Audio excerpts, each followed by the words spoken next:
Recibimos a José Lizán, gestor de Reto Magnus y Café en Quadriga Asset Managers. José, muy buenos días. Hola Eva, ¿qué tal? Muy buenos días. Bueno, con permiso de otros muchos asuntos, hoy quiero empezar con la mirada puesta en ese petróleo, en esos $95 el Brent, en esos más de 91 que marca el West Texas, y preguntarte cómo analizáis esa subida que estamos viendo en el oro negro y cuál va a ser además su impacto en un momento en el que vuelven a crecer las preocupaciones inflacionistas. Bueno, pues yo creo que hemos estado todo el año pasado, todo este 2023 comentando lo mismo, que pensábamos que al final en este proceso de descarbonización y en este proceso de ir hacia energías limpias y reducir el consumo de combustibles fósiles, los países productores no lo iba a poner fácil a Occidente y van a aprovechar, aunque hubiera caídas de demanda, para recortar la oferta y mantener tensionado el crudo y vender las reservas de crudo en este proceso de transición que puede durar 2 o 3 décadas lo máximo al precio mayor posible, ¿no? Y yo creo que en ese escenario estamos, ¿no? Y lo hemos visto como toda la Liga Árabe y todos los países productores pues están en un mood de que aunque la demanda esté en un momento débil por la ralentización de China y por los datos que se van poco a poco ralentizando a nivel global, pues han recortado la producción para mantenerlo tenso, ¿no? Y yo creo que eso al final lo que mete presión es una vez más sobre la inflación, esta vez sobre la general, que es la primera que se había reducido,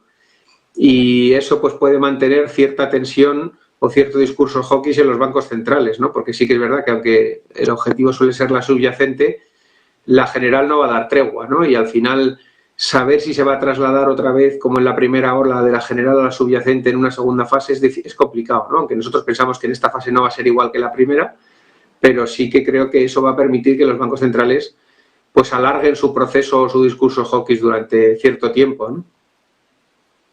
Hablamos de ese discurso hawkish, venimos de lo que era la intervención de Lagarde hace una semana, un día después puntualizaba, vale, reconocía que de alguna manera que se ha llegado al pico, hablaba de tipos altos el tiempo que sea necesario, ese nivel restrictivo, pero ahora llega el turno de Jerome Powell de la Reserva Federal, también la inflación sorprendía este último mes de vacaciones, este mes de agosto. ¿Qué esperas para lo que vamos a conocer mañana al cierre? Bueno, esperamos que no haya cambios en cuanto a la decisión de tipos de interés y esperamos un discurso ligeramente hawkish, ¿no? Nosotros no esperamos para nada que eche las campanas al vuelo, ni que sea un discurso dovish, ni que cambie el sesgo, ¿no? Pensamos que además con este repunte de la inflación general, lo normal será un discurso de vamos a esperar y ver, vamos a ver qué sucede con la economía, hay síntomas de ralentización en el sector laboral, hay síntomas de ralentización en el sector servicios, que era un poco el foco principal de la inflación subyacente, el sticky de la inflación subyacente, no ese pegajoso de la inflación subyacente. Los dos principales datos, que son el mercado laboral y el sector servicios, pues están enfriando. Sí que es verdad que en el sector inmobiliario, que es la otra gran partida de esta inflación subyacente, también se están viendo ciertos visos de menor presión, aunque no nada para echar las campanas al vuelo. Y yo creo que va a ser una sesión pues en la que lo más interesante yo creo que va a ser comentarios sobre las expectativas de la economía, ¿no? Porque yo creo que en cuanto a política monetaria no va a haber grandes cambios. Yo creo que va a seguir en pausa y va a seguir diciendo que van a ser data dependent y que van a dejar a la economía respirar para ver por dónde sale, ¿no? Entonces, yo creo que no va a haber demasiados cambios y, como digo, probablemente cierto tono hawkish, tratando un poco de anclar esa expectativa finalmente y ante las nuevas presiones inflacionistas en la inflación general, no creo que vaya a haber un gran cambio en el discurso de política monetaria. De alguna manera, José, ¿cómo esperáis la mayor atención va a estar en sus previsiones sobre el escenario macroeconómico? Hoy, por cierto, aquí en Europa vamos a conocer ya la confirmación del IPC en la eurozona. Veíamos la semana pasada ese cuadro macroeconómico del Banco Central Europeo, Lagarde descartando una recesión, pero no sé, desde vuestra perspectiva, en Quadriga, ¿cuál es vuestra visión, cuál es el escenario que manejáis o cuál es vuestro principal temor? No sé si ese escenario de recesivo que se pueda extender desde Alemania. No sé hasta qué punto preocupa esta inflación. ¿Cómo trabajáis? ¿Con qué expectativa?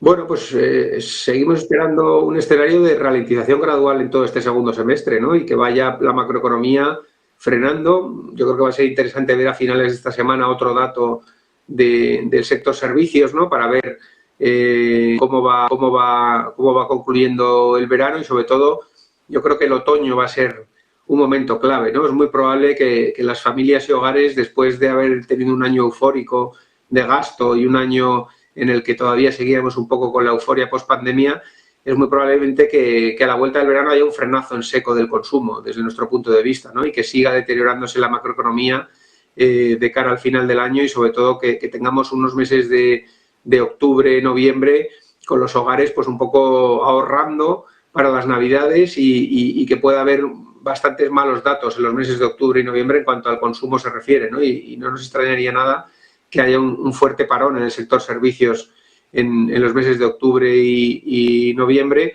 que se una a un sector industrial que está muy, muy débil, ¿no? Y la verdad que seguimos esperando un escenario pues de que la ralentización continúe y, como dices, es verdad que la estagflación, la inflación subyacente está tendiendo hacia el objetivo, ¿no? Poquito a poco, ¿no? Entonces, pues bueno, se está consiguiendo esa lucha contra la inflación por parte de los bancos centrales con su política monetaria restrictiva y ahora lo difícil de controlar va a ser la inflación general, porque no depende de ellos, ¿no? Es una inflación de oferta, es una inflación de los países productores y eso es lo más difícil de predecir en este momento, ¿no? Nosotros pensamos que esta segunda ola, la primera ola, primero tuvimos un shock de oferta en las materias primas que se trasladó a toda la cadena, unido a opciones a la logística y unido a una serie de factores, ¿no? de globales y de geopolítica, y se trasladó con mucha fuerza a salarios, se trasladó con mucha fuerza a toda la inflación